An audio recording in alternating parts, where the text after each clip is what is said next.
Hello there, welcome to our channel Logging Ups again. Hope you're doing fine. I'm back with another tutorial video, and today I'll be showing you how to log into your POF or your PlentyofFish account on your computer.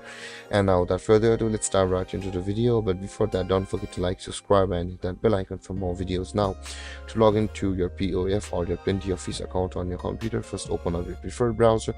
As I have already opened the Google Chrome, and in the search bar click over there and type in POF.com, which stands for PlentyofFish.com. And now to log into your POF account from the home page over here, we can see the sign in button available at the top right corner of the screen. Click on sign in, and over here, which is the login page of your POF, you'll be required to enter your username or your email address over here, and after that enter your password over here like this. My computer has auto-filled it for me, and then click on login like this, and a verification code will be sent to us on our mobile. After we click on the send code over here in the blue button, click on send code, and I have received the code. Let's enter the code over here, and let's click on verify.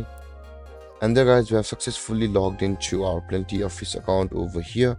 And if you have any confusions or questions regarding the topic, don't hesitate to comment in the comment section below, and don't forget to like, subscribe and hit that bell icon for more videos. Thank you for watching guys. Peace.